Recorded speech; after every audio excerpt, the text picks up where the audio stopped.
I know my mister. जालिम, मेरी नींद चुरा के तू चैन से सो रहा है। हाय हाय, आप तो गाते भी बहुत अच्छा है जी। Bobby darling. पिछले कई सालों से आपने इस नाम की चर्चा सुनी नहीं होगी, लेकिन इस नाम से आप वाकिफ ना हो ऐसा बिल्कुल भी नहीं हो सकता। ये बॉलीवुड की वो पहली ट्रांसजेंडर एक्ट्रेस रही हैं जिन्होंने एक वक्त पे कई बड़े बजट्स की फिल्मों में काम किया और अपने काम से इन्होंने फिल्म इंडस्ट्री और सिने प्रेमियों को काफ़ी प्रभावित भी किया। मगर पिछले कुछ सालों से बॉबी डार्लिंग फिल्म इंडस्ट्री से लापता हैं। उन्हें याद करने वाले लोगों के जहन में अक्सर ये सवाल उठता है कि बॉबी डार्लिंग गई तो गई कहाँ। किस्सा टीवी आज आपको न केवल बॉबी डार्लिंग की ज़िंदगी की कहानी बताएगा, बल्कि ये भी बताएगा कि इन दिनों बॉबी डार्लिंग कहाँ हैं और अब क्यों वो फिल्मों और फिल्म इंडस्ट्री से दूर हो चुकी हैं। 20 जून 1972 को दिल्ली में पैदा हुई बॉबी डार्लिंग को माता पिता ने पंकज शर्मा नाम दिया था। जी हाँ, अपनी पैदाइश के वक्त ये एक लड़का थी, लेकिन जैसे जैसे ये बड़े होते गए इन्हें एहसास होने लगा कि ये शरीर से तो एक लड़का है, लेकिन मन से इन्हें भगवान ने एक लड़की बनाया है। इनकी आदतें भी लड़कियों जैसी ही थी। लड़कों के साथ रहने की बजाय इन्हें लड़कियों के साथ रहना और उनके साथ बातें करने में मज़ा आता था। ये टीन एज में ही थे जब इनकी माँ का देहांत हो गया। माँ की मौत के बाद ये काफ़ी उदास रहने लगे। इन्हें समझ नहीं आ रहा था कि आखिर दुनिया को कैसे बताएं कि दुनिया इन्हें जो समझती है ये वो नहीं है। ऊपर से इनकी आदतें इनके पिता और रिश्तेदारों को काफ़ी परेशान करती थी। महीनों तक अंदर ही अंदर घुटने के बाद आखिरकार एक दिन इन्होंने अपने पिता को बता ही दिया कि ये शरीर से बेशक एक मर्द हैं, लेकिन मन से ये एक स्त्री हैं। उस दौर में कोई पिता अपनी संतान और ख़ास तौर पर जिसे वो अपना बेटा समझता हो उससे इस तरह की बात की उम्मीद भी नहीं कर सकता था। सो इनके पिता इन पर बुरी तरह से भड़के और आखिरकार पिता ने इनसे नाता तोड़ते हुए इन्हें घर से निकाल दिया। पिता का घर छोड़ने के बाद बॉबी के सामने ज़िंदगी की सबसे बड़ी चुनौती खड़ी हो गई। जैसे तैसे कुछ दोस्तों की मदद से बॉबी दिल्ली में फैशन इंडस्ट्री से जुड़ गई। यहाँ कई महीनों तक काम करने के बाद इन्होंने फिल्म इंडस्ट्री का हिस्सा बनने की उम्मीद में रुख किया सपनों के शहर मुंबई का। लेकिन मुंबई तो मुंबई ठहरी। हर किसी को आसानी से मुंबई में अपनी मंजिल मिल जाए ऐसा कभी हुआ ही कब है। सो मुंबई ने बॉबी की अग्नि परीक्षा लेनी शुरू कर दी। सिर पर छत और पेट के लिए रोटी का इंतज़ाम करने के लिए बॉबी ने बार डांसर की तरह भी काम किया। कई महीनों के बाद बॉबी का संघर्ष रंग लाना शुरू हुआ और एक दिन बॉबी को मुंबई फैशन इंडस्ट्री में एंट्री करने का मौका मिल ही गया। बस यहीं से बदलनी शुरू हो गई बॉबी की ज़िंदगी की कहानी। मुंबई फैशन इंडस्ट्री से जुड़ने के बाद कई फिल्म स्टार्स से बॉबी की दोस्ती हो गई। अब तक इन्होंने अपना नाम पंकज शर्मा से बदलकर बॉबी कर लिया था। ऋतिक रोशन भी बॉबी के बहुत अच्छे दोस्त बन गए थे। वो ही बॉबी को प्यार से बॉबी डार्लिंग कहा करते थे। फिल्म स्टार्स से दोस्ती हुई तो बॉबी ने फिल्म इंडस्ट्री का हिस्सा बनने का अपना सपना पूरा करने का प्रयास शुरू कर दिया। इत्तेफाक से इस वक्त तक बॉलीवुड भी ट्रांसजेंडर्स को स्वीकार करने वाले मोड में आ चुका था। बॉबी की मेहनत रंग लाई और साल 1999 में रिलीज़ हुई सुभाष घई की फिल्म ताल में इन्हें एक ड्रेस डिज़ाइनर का छोटा सा रोल मिला।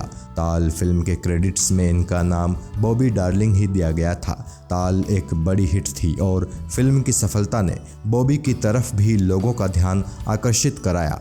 2001 में आई सुपरहिट कॉमेडी फिल्म स्टाइल में बॉबी को दूसरी दफ़ा काम करने का मौका मिला और फिर इसके बाद तो बॉबी ने कभी भी पीछे मुड़कर नहीं देखा। कई बड़े बजट की फिल्मों में इन्होंने काम किया।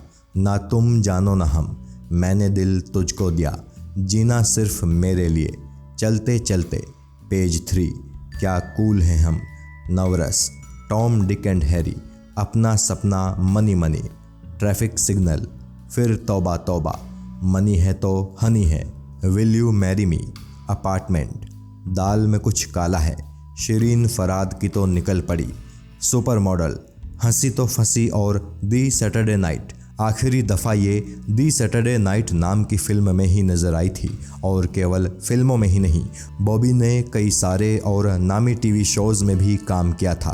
कहीं किसी रोज़, कसौटी ज़िंदगी की, क्योंकि सास भी कभी बहू थी, इस प्यार को मैं क्या नाम दूँ, ये है आशिकी, आहट और ससुराल सिमर का। ये वो कुछ टीवी शोज़ हैं जो बड़े और चर्चित टीवी शोज़ रह चुके हैं और बॉबी डार्लिंग को भी इनका हिस्सा बनने का मौका मिला था। टीवी शोज़ के अलावा कुछ रियलिटी शोज़ में भी ये नज़र आ चुकी हैं, जैसे कि fame Gurukul, big boss season 1, सच का सामना और इमोशनल अत्याचार। इनका आखिरी टीवी शो था कृष्णा कोली, जो कि साल 2019 तक ब्रॉडकास्ट हुआ था।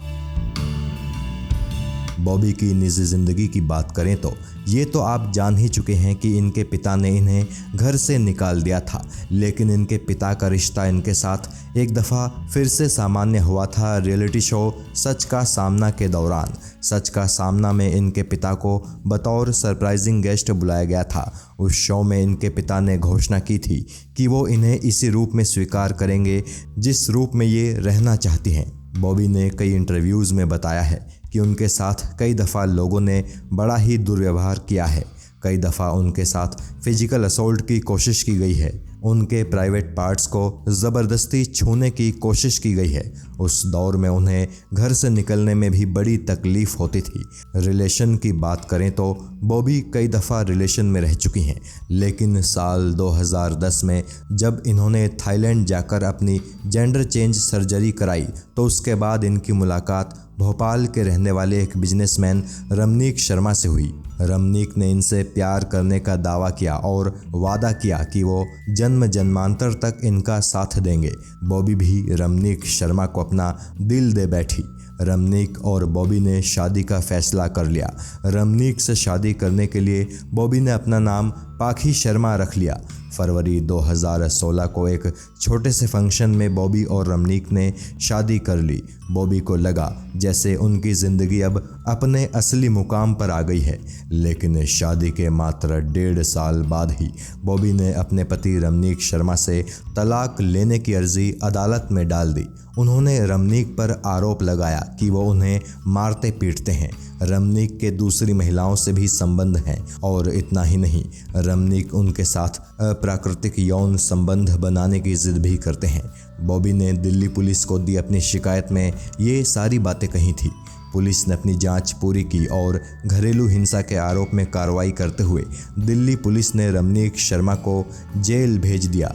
रमनीक ने जमानत लेने की कोशिश भी की थी, लेकिन तब उनकी जमानत अर्जी कोर्ट ने खारिज कर दी थी।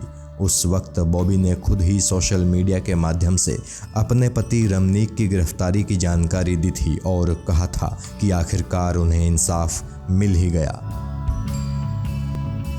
बॉबी इन दिनों फिल्म इंडस्ट्री से पूरी तरह से दूर हो चुकी हैं। वो दिल्ली के अपने घर में रहती हैं। एक रिश्ते में बुरी तरह चोट खा चुकी बॉबी कहती हैं कि अब वो कभी भी दोबारा शादी नहीं करेंगी। हाँ, अगर कोई लड़का उन्हें पसंद आया तो वो उसके साथ लिव इन रिलेशन में ज़रूर रहना चाहेंगी, लेकिन शादी से तो अब वो हमेशा दूर रहेंगी।